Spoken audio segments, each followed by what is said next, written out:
Film ini bercerita tentang seorang pembunuh bayaran yang bisa membunuh tanpa harus menyentuhnya. Karena memiliki kecerdasan di atas rata-rata, pria ini mampu membuat desain pembunuhan yang bahkan para detektif hanya bisa tahu jika kejadian itu adalah kecelakaan saja.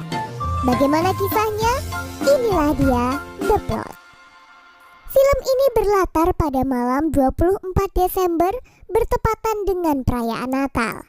Saat itu, sebuah kecelakaan lalu lintas terjadi yang mengubah hidup seorang pria bernama Yong.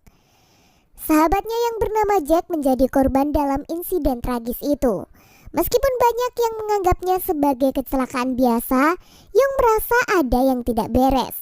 Dia yakin ada tangan-tangan tersembunyi yang sengaja merencanakan kematian sahabatnya. Yong yang memiliki kecerdasan analitis luar biasa mengetahui bahwa ada motif di balik peristiwa itu dan ada seseorang yang memang menginginkannya mati. Hingga pagi itu, tempat kejadian kecelakaan yang menimpa Jack masih diselidiki oleh polisi dan menyebabkan kemacetan yang parah. Seorang pengusaha tua terjebak dalam kemacetan itu dan semakin jengkel karena seorang kurir makanan hampir saja menyenggol mobilnya.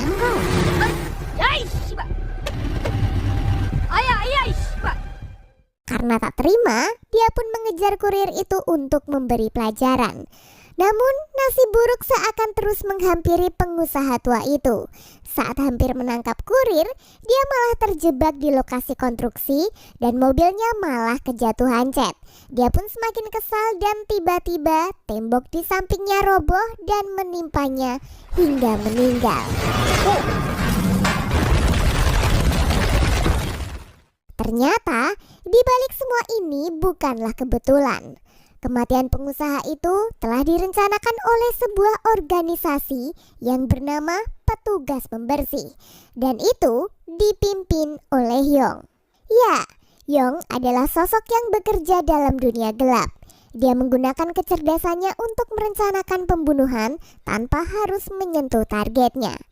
Hari itu, setelah menerima bayaran dari klien, dia memanggil para anak buahnya untuk berkumpul di markas. Di bawah pimpinan Yong, dia memiliki 3 anggota yang bernama Jongman, si pengalih perhatian, kedua Cheon, ahli penyamaran, dan ketiga bernama Jackie, si pembuat strategi. Namun dalam pertemuan malam itu, Yong tampak gelisah, terutama setelah membahas tentang kematian Jack. Dia khawatir ada organisasi pembersih lain yang mengincar nyawa mereka. 그럼 짝눈이 누가 죽였어요? 아직도 사고로 죽었다고 생각해요? 분명히 다시 움직일 거예요. 짝눈이처럼 당할 수 없어요. Lalu, saat Jackie mengantar pulang 2 rekannya, Jongman yang belum tahu siapa itu Jack bertanya kepada Jackie kenapa Yong begitu mempermasalahkan kematian Jack ini. Lalu Jackie menjelaskan bahwa Yong dan Jack adalah pendiri organisasi mereka. Mereka telah bersahabat dari kecil dan bersama-sama tumbuh di dunia gelap ini. Keesokan harinya, Yong mengamati seorang wanita bernama Jo Yong Sun. Dia datang untuk meminta bantuannya mengeksekusi seseorang. Ternyata target yang dimaksud Jo Yong Sun adalah ayahnya sendiri. 어떤 관계죠? 제 아버지입니다. 계속 걸어가세요. Setelah Jo Yong Sun menempatkan berkas target di lokasi yang disepakati, Yong segera mempelajari dokumen itu. Dari berita-berita lama, terungkap kisah kelam tentang Jo Yong Sun, anak tunggal dari keluarga kaya yang ada di Korea. Ibunya adalah seorang pebisnis properti sukses, sementara ayahnya menjabat sebagai jaksa senior. Ketika ibunya terjerat dalam skandal suap, posisi ayahnya pun terancam. Tak lama setelah itu, ibu Jo Yong Sun meninggal dalam sebuah kecelakaan yang membuatnya yakin bahwa kematian ibunya adalah hasil rencana sang ayah. Inilah alasan Jo Yong Sun meminta Yong untuk menghilangkan nyawa sang ayah. Namun, saat Yong menyelidiki lebih dalam, dia merasakan ada sesuatu yang tidak beres. Dia semakin yakin bahwa ada organisasi pembersih lain yang juga mengincar kelompoknya.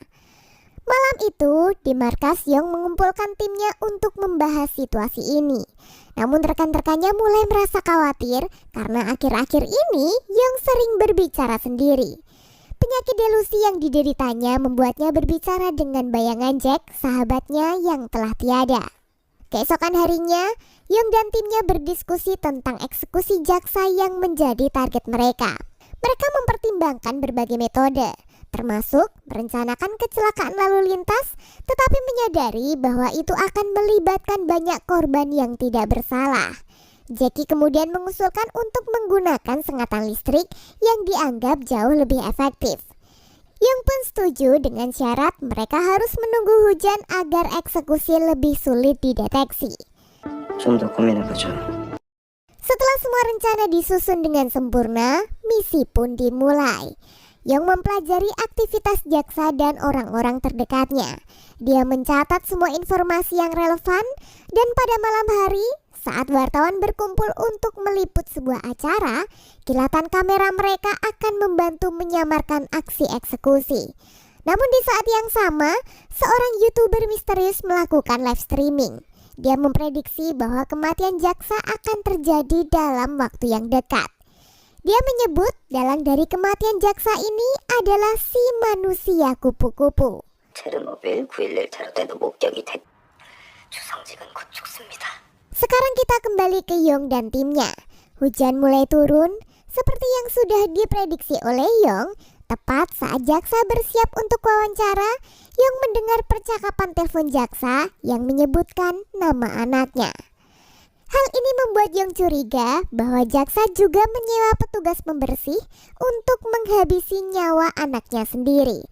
Dengan cepat Young memberikan perintah kepada timnya untuk bergerak. Dia mulai mengamati sekitar, memastikan semuanya berjalan sesuai dengan rencana. Namun, ketika memberi kode kepada Jackie, dia tidak mendapat respon. Jackie tiba-tiba menghilang. 제키 대답해요. 원천이 가서 확인해봐. 형 제키가 John pun merasa misi akan gagal tanpa Jackie. Lalu dia meminta Young untuk segera menghentikan misi ini. Namun, Young tetap tenang. Meskipun tanpa Jackie, dia yakin rencana mereka tetap akan berhasil. Mereka memulai misi ini dengan John yang terus memotret jaksa dengan flash yang sangat terang.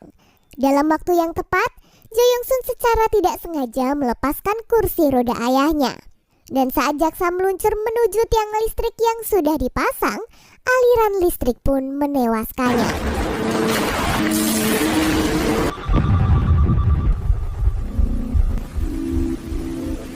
Misi berhasil dan semua menganggap kematian jaksa terlihat seperti kecelakaan, bukanlah pembunuhan. Setelah eksekusi selesai, Young dan timnya mulai mencari Jackie yang masih menghilang. John pun akhirnya memberitahu bahwa dia telah menemukan Jackie di halte bus. 어디서? 버스 정류장 쪽에 있었어. 내가 갈게. Young segera menuju ke lokasi itu. Namun saat dia mendekat, tiba-tiba sebuah bus melaju cepat dan menabraknya. Beruntung, Young selamat dari insiden bus yang menabraknya. Setibanya di markas, dia mulai curiga dan merasa ada yang tidak beres dengan dua anggotanya, terutama Cheon, yang sebelumnya membawanya ke halte bus. Young mulai berpikir bahwa mereka mungkin adalah mata-mata yang disusupkan oleh petugas pembersih lain untuk membunuhnya. Penyakit delusinya pun kambuh dan bayangan sahabatnya Jack muncul di pikirannya. Dia pun meyakinkan bahwa ada pengkhianat di dalam kelompok mereka. Semakin lama, Young semakin yakin bahwa salah satu dari dua anggotanya adalah mata-mata dan meminta mereka untuk pergi. 우리 집에 있어도 돼. 따로 있는 편이 안전해. 내가 연락할게. Sementara itu, seorang YouTuber yang memprediksi kematian jaksa pun menjadi viral. Berkat ramalannya yang benar-benar terjadi, jumlah subscribernya pun meningkat pesat. Dan dia mulai menjadi idola baru. Namun di balik ketenarannya, ada sosok misterius yang memberinya informasi tentang peristiwa-peristiwa itu untuk disebarkan ke publik. Keesokan harinya, Young mulai menyelidiki Jo Young Sun. Dia ingin tahu apakah wanita itu bekerja sama dengan pihak lain. Namun, saat mengamati dia hanya melihat Jo Young Sun yang sedang bersedih dan hanya didatangi oleh petugas dari kepolisian. Tidak ada yang mencurigakan. Young pun memutuskan untuk pergi, Tapi tiba-tiba matanya tertuju dengan kemunculan Jackie yang berdiri tepat di depan foto jaksa. Di sini Yong merasa ada yang aneh dan memutuskan untuk mendekatinya. Namun Jackie malah menganggapnya sebagai Jack, sahabat Yong yang sudah meninggal. Ini pun membuat Yong semakin bingung dan curiga. Meski begitu, dia mengikuti Jackie ke rumahnya. Sesampainya di rumah, Yong terkejut melihat keadaan rumah Jackie yang berantakan. Dia pun baru menyadari bahwa Jackie mengidap penyakit Alzheimer yang membuatnya kehilangan ingatan. Melihat kondisi anggota timnya yang terpuruk, Yong pun merasa sedih. Dia tidak pernah menyangka bahwa Jackie yang dulu sangat cerdas dan tangguh, kini menjadi seorang yang pikun. Setelah meninggalkan rumah Jackie, Yong memutuskan untuk kembali memata-matai Jo Yong Sun. Dan kali ini, perhatian Yong teralihkan oleh seorang pria kantoran yang baru saja ditemuinya. Dia mulai curiga bahwa pria ini mungkin terlibat dengan organisasi petugas pembersih yang disewa oleh Jo Yong Sun. Kecurigaannya pun semakin menguat ketika dia melihat pria itu memberikan sebuah berkas kepada Jo Yong Sun yang tampaknya belum selesai. Keyakinan Yong pun semakin terbukti ketika dia mendengar siaran langsung dari seorang YouTuber misterius yang mengungkapkan ciri-ciri petugas pembersih. Dan ciri-ciri itu sangat mirip dengan pria kantoran yang sedang dilihatnya. YouTuber itu juga menyebut bahwa target eksekusi kali ini adalah seorang jurnalis muda. Yong terus mengawasi pria kantoran itu dan akhirnya menemukan dia sedang bersama dua anak buahnya sedang merencanakan sesuatu. Pada malam harinya, Yong berhasil menyusup ke kantor pria itu untuk mencari tahu siapa yang akan menjadi target berikutnya. Di sana dia menemukan sebuah berkas tentang tanggal tertentu yang menunjukkan kepada seorang jurnalis. Yong pun yakin bahwa jurnalis ini adalah target selanjutnya. Sebelum pergi dia pun memasang alat penyadap untuk memantau pergerakan pria kantoran itu. Tepat keesokan harinya, detektif yang sedang menyelidiki kasus jaksa datang ke kantor pria itu. Detektif itu menanyakan alasan jaksa memindahkan seluruh uang asuransinya kepada anaknya. Pria kantoran itu memberikan jawaban yang tenang dan terkesan tidak mencurigakan, sehingga detektif pun pergi tanpa curiga. Namun, tak lama setelah itu, pria itu menelpon seseorang dan seolah memberikan kode untuk segera menyelesaikan tugas mereka sebelum direbut oleh orang lain. 그냥 우리 방식대로 조용히 끝내면 되는 거예요. 알겠습니다. 그럼 사무실에서 한번 뵙죠. Hari berikutnya, Yong terus memantau pria kantoran itu. Dan dia melihat Jo Yong Sun bertemu dengannya untuk mengambil uang asuransi sang ayah. Obrolan mereka terasa aneh, terutama saat pria kantoran itu memberikan pernyataan akan Jo Yong Sun yang berhutang budi kepadanya. Sementara Jo Yong Sun dengan tegas menyatakan tidak ingin bertemu lagi dengan pria ini. Ini semakin memperkuat kecurigaan Yong bahwa Jo Yong Sun telah memperkerjakan petugas pembersih lain yang tidak lain si pria kantoran ini. Setelah mengikuti Jo Yong Sun hingga ke parkiran, Yong menyadari ada yang tidak beres. Anak buahnya ternyata berniat mengambil uang dari Jo Yong Sun, yang berarti mereka telah berkhianat. Dengan terpaksa, Yong langsung bertindak dan mengakhiri nyawa rekannya sendiri. 아니, 형이 더 잘 알잖아. 내가 형을 왜 배신해?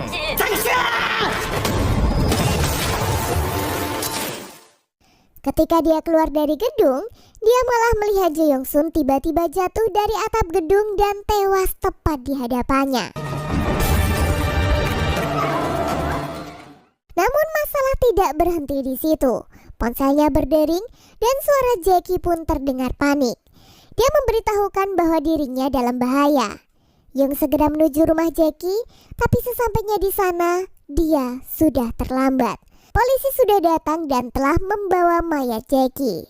Setelah itu, Yong pun pulang ke kontrakannya dan sudah banyak polisi yang menyelidiki lokasi sekitar. Saat masuk rumah, betapa terkejutnya dia ketika melihat rumahnya sudah berantakan. Barang-barang hilang dan bahkan catur kesayangannya pun telah dicuri. Dia merasa tidak berdaya. Musuh yang selama ini dia anggap pria kantoran biasa ternyata lebih berbahaya dari yang dia kira. Di sisi lain, seorang YouTuber yang selama ini memprediksi kematian menyamar sebagai tukang paket untuk menyusup ke stasiun TV. Tujuannya adalah untuk menyabotase siaran dan melakukan live streaming untuk mengungkapkan identitas asli si manusia kupu-kupu. Setelah mengalami begitu banyak kehilangan, Yong memutuskan untuk menggunakan otak jeniusnya untuk balas dendam. Dia merencanakan pembunuhan terhadap pria kantoran di tengah keramaian kota, di tempat yang penuh orang, dan untuk memastikan eksekusinya sukses. Namun, saat dia sedang memulai rencana itu, sebuah siaran langsung di TV berhasil disabotase dan si YouTuber mengungkapkan bahwa si manusia kupu-kupu yang selama ini dia cari ternyata adalah Yong sendiri. Lalu pria kantoran yang selama ini dianggap musuh ternyata hanya seorang pegawai asuransi biasa, yang ternyata selama ini pegawai itu mengurus sumbangan dari Jo Yong Sun kepada seorang jurnalis yang dianggapnya akan dibunuh. Dan akhirnya Yong pun menyadari bahwa semua yang terjadi selama ini, termasuk pengkhianatan yang dia kira ada di dalam kelompoknya, hanyalah hasil dari delusinya. Tidak ada pengkhianatan di antara timnya, dan semua yang dilakukan justru menyebabkan kematian orang yang tidak bersalah. Rencana yang dia anggap sempurna kini berakhir dengan korban yang tidak pantas.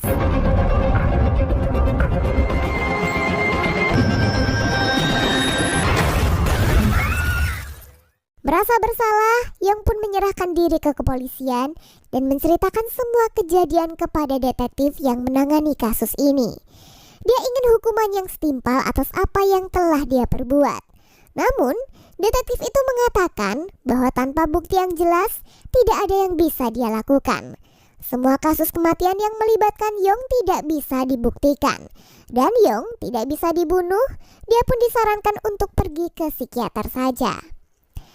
Lalu, film berakhir dengan sebuah plot twist yang mengejutkan.